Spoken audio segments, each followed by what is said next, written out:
කෝමාරිකා. එහෙම නැත්නම් ඇලෝවෙරා. අද අපි කතා කරන්න බලාපොරොත්තු වෙන ඔයාගේ කාලෙන් සුළු වෙලාවක් වැය කරලා කෝමාරිකා වගාවක් කරලා අමතර ආදායමක් ගෘහණියක් විදිහට හදාගන්නේ කොහොමද කියලා.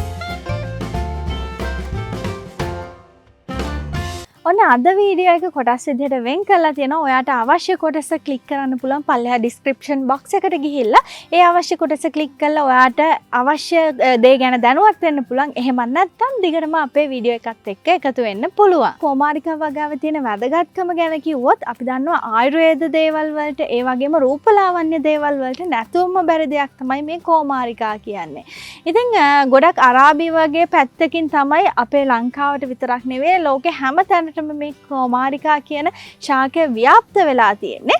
ඉතින් ඒ වගේම මේක සැචුලන්ට්. එහෙම නැත්නම් අපි කලින් කරා ඔයගලන්ට මතක ඇති පතොක් වීඩියෝ එකක්. ඉතින් මේ පතොක් ගණයට අයිති වෙන ශාකයක් තමයි මේ කෝමාරිකා කියන්නේ. ඉතින් ඒ වගේම දේශීය විදේශීය වෙළඳපොළ වටිනාකමක් අද වෙද්දි මේ කෝමාරිකා ශාකයට ලැබිලා තියෙනවා. ඉතින් සාමාන්‍යයෙන් හොඳින් වැඩුණු කෝමාරිකා කිලෝ එකක මිල රුපියල් 100ත් 120ත් අතර ගාණක් වෙනවා. ඉතින් අද අපේ වීඩියෝ එකෙන් මම කලිනුත් කිව්ව කතා කරන්න බලාපොරොත්තු වෙන්නේ අපිට ගෙදර ඉඳලම බොහොම අඩු පිරිවැයකින් අඩු මහන්සියකින් මේ වගේ කෝමාරිකා වගාවක් කරලා අපිට අමතර ආදායමක් උපය ගන්න පුළුවන් කොහොමද කියලා. දැන් අපි මුලින්ම කතා කරමු මේ කෝමාරිකා ශාකයට තියෙන වෙළඳපොළ වටිනාකම ගැන. ඉතින් මුලින්ම මේ ජයන්ට් ඇලෝවෙරා කියන ශාකයට තමයි වෙළඳපොළ හොඳම වටිනාකමක් තියෙන්නේ. ඒ ශාකය අඳුර ගන්න පුළුවන් පත්‍ර හුඟක්ම පැලේ පොඩි කාලේ පත්‍රයේ හැමතැනම මේ සුදු පාට පුල්ලි දකින්න හම්බ වෙනවා. ඒ වගේම ශාකය ලොකු වෙද්දි මේ පුල්ලි පත්‍රයේ මුල් හරිය විතරයි දකින්න හම්බ වෙන්නේ. ඒවා ක්‍රමෙන් නැති වෙලා යන විදිහට තමයි ශාකය තියෙන්නේ. ඉතින් මේ කෝමාරිකා මිලදී ගන්න ක්‍රම දෙකක් තියෙනවා. හොඳින් වැඩුණු මේ වගේ කෝමාරිකා ගහක්ම විදිහට මිලදී ගන්න ක්‍රමයක් තියෙනවා. ඒ වගේම මේක පත්‍ර විදිහට මිලදී ගන්න විදිහක් තියෙනවා. මේ පත්‍ර සාමාන්‍යයෙන් එක පත්‍රයක් ග්‍රෑම් 200ක් විතර බරින් තියෙන්න ඕන හොඳින් වැඩුණු කෝමාරිකා පත්‍රයක්.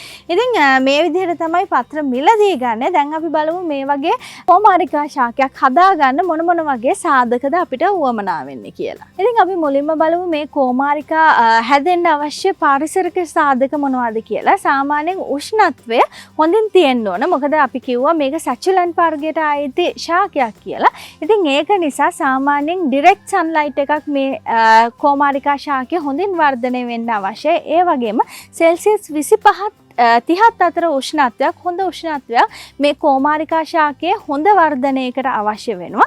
ඒ වගේම සාමාන්‍යයෙන් ඉර එළිය පැය 8ත් 10ත් අතර ඉර එළියක් මේ කෝමාරිකා ශාකයට අවශ්‍ය වෙනවා. ඉතින් අපි මේ කෝමාරිකා ශාකයේ හදන පස් මිශ්‍රණය ගැන කතා කරොත් මේ පස් මිශ්‍රණය වෙන්න ඕන තෙත නොරඳන වතුර නොරඳන පස් මිශ්‍රණයක්. ඉතින් ඒක හන්ද අපි වැලි 160ක් ඒ වගේම කොම්පෝස්ට් 120ක් අපේ සාමාන්‍ය ගාඩන් සොයිල් එහෙම නැත්නම් ගෙවත්තේ අපි ගන්න පස් 120ක් එකතු කරලා තමයි අපි පස් මිශ්‍රණය හදන්නේ.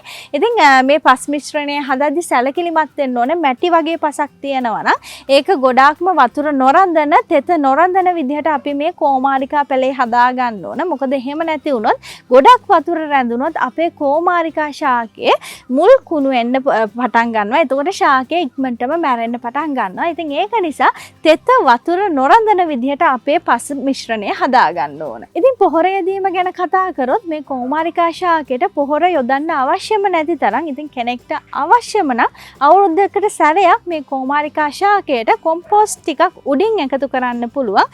එහෙම නැත්නම් කෘත්‍රිම පොහොර වර්ගයක් යෙදීම අවශ්‍යම නොවන තරම් මේ කෝමාරිකා ශාකයට. ඉතින් ඊළඟට අපි කතා කරන්න යන්නේ මේ කෝමාරිකා ශාකයේ පැල ලබා ගැනීම ගැන. කෝමාරිකා මව් ශාකයේ ළඟින්ම චූටි පැල ඇති වෙනවා. මෙතන මේ මව් ශාකයේ ළඟින්ම මෙතන පැලයක් ඇවිල්ලා තියෙනවා පේනවා. අපි මේකේ පස් මේ විදිහට වටෙන් ටිකක් සුද්ධ කරලා අරගෙන අපිට මේ පැලේ ගලවලා ගන්න පුළුවන්.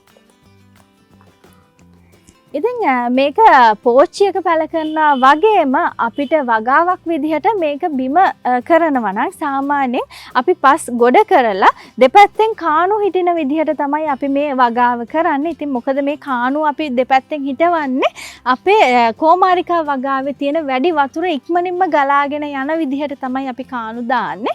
ඉතින් ඒ වගේම සාමාන්‍ය පැල දෙකක් අතර පරතරය අඩි 1.5ක් පමණ වෙන්න ඕන. ඉතින් මෞෂාකයෙන් මේ වගේ පැලයක් ගලවලා ගද්දි මේ වගේ ටිකක් ලොකු වෙනකම් පැලේ මෞෂාකයත් එක්කම තියෙන එක ගොඩක් වටිනවා. ඒ වගේම අපි පෝච්චියක් තෝරගද්දි හැමදාම කියනවා වගේ යටිපතුලේ සිදුරු තියෙන පෝච්චියක් තෝරගන්න ඕන. අපි මේ විදිහට අපේ පස් මිශ්‍රණය පුරවලා ඒ පෝච්චියට අපේ කෝමාරිකා පැලේ මේ විදිහට ඉන්දව ගන්න පුළුවන්. ඒ වගේම තමයි මේ කෝමාරිකා පැලේ ඉන්දවලා දවස් 2ක් විතර යනකම් අපි මේකට වතුර පාවිච්චි කරන්නේ නැහැ. මොකද මේ මුල් එහෙම මේ පරිසරයට අනුගත වෙන්න තියන්න ඕනේ. එහෙම නැත්නම් මේ පැලේ කුණු වෙන්න බලනවා. ඉතින් ඊළඟට අපි කතා කරන්න යන්නේ මේ කෝමාරිකා වගාවකදී අපි වරද්ද ගන්නම තැන වතුර යදීම. ඉතින් මේ කෝමාරිකා වගාවකට වතුර හරිම අල්ප විදිහට අවශ්‍ය වෙන්නේ. ඉතින් මේක අපේ පාරිසරික සාධක අපිට වැස්ස තියෙනවද අවුව තියෙනවද කියන ඒ සාධකත් එක්ක වෙනස් වෙනවා. ඉතින් මේකට සාමාන්‍ය පරිසර තත්ත්වයකදී සතියකට සැරයක් හරි සතිය දෙකකට සැරයක් හරි හොඳට වතුර යොදන්න ඕන. හැබැයි ඒ වගේම මේක ඒ වෙනස් වෙනවා අපිට වැස්ස අවුව මම කලින් කිව්වා වගේ ඒ වගේ සාධකත් එක්ක මම ඕගලන්ට හරියටම වතුර යොදන්න පුළුවන් ක්‍රමවේදයක් මෙතඩ් එකක් කියලා දෙන්නම්. ඒකට ෆින්ගරින් මෙතඩ් එක කියන්නේ. සාමාන්‍යයෙන් අපේ අඟිල්ලේ පුරුක් දෙකක් මේ කෝමාරිකා ශාකයේ තියෙන පස් ඇතුළට අපි දැම්මහම අපිට ඒකේ තෙත අහු වෙනවා නම් අපි කොයිම වෙලාවකවත් කෝමාරිකා ශාකයට වතුර එකතු කරන එක අවශ්‍ය වෙන්නේ නැහැ. හැබැයි ඒ පුරුක් දෙක යනකම්ම වියලි වෙලා නම් හොඳටම වේලිලා නම් තමයි අපි මේ කෝමාරිකා ශාකයට වතුර යෙදීම අනිවාර්ය වෙන්නේ. ඉතින් ඔයාලට පර්චේස් 10ක් 12ක් අතර පොඩි ඉඩකඩක් තියෙනවා නම් ඔයාලට සාමාන්‍යයෙන් කෝමාරිකා පැල 300ත් 500ත් අතර ප්‍රමාණයක් වගා කරගන්න පුළුවන්. ඉතින් මේ වගේ වගාවකින් සාමාන්‍යයෙන් කන් එකට ලක්ෂ 3ත් 5ත් අතර ආදායමක් ලබා ගන්න පුළුවන්. ඉතින් ව්‍යාපාරයක් විදිහට විතරක්ම නෙවෙයි ගෙදර දොරේදී අනිවාර්යයෙන්ම තියෙන්න ඕන ශාකයක් විදිහට කෝමාරිකා ඉතාමත්ම වැදගත්. මොකද ගෘහණියක් විදිහට ඔබත් මමත් දන්නවා රූපලාවන්‍ය කටයුතු වලට ආයුර්වේද කටයුතු වලට සමාශ්‍රිතව ඇතිවන ආසාදාත්මික තත්ත්වයන් වලට මේ කෝමාරිකා කොච්චර ගුණ දෙනවද කියලා. අපේ සාමාන්‍ය කුස්සිය වැඩ කරද්දී චුට්ටක් පිච්චුනොත් ඒක ඉක්මනටම සමනය කරගන්න පුළුවන් මේ කෝමාරිකා ජෙල් ටිකක් අපේ අතේ ගාලා මේ කෝමාරිකා පත්‍ර වලින් එන. ඉතින් මම හිතනවා හොඳ වැදගත් කරුණු ටිකක් අද වීඩියෝ එකෙන් ඕගලන්ට දැනගන්න හම්බුණා කියලා. ඉතින් ඒ වගේම ඔයා මේ වගේ කෝමාරිකා පැලයක් අලුතෙන් ඔයාගේ ගාඩන් එකට එකතු කරගත්තොත් කෝමාරිකා පැලයක් හිටෙව්වොත් ඒකේ ෆොටෝ එකක් අරගෙන අපේ Facebook page එකට දාන්නත් අමතක කරන්න එපා.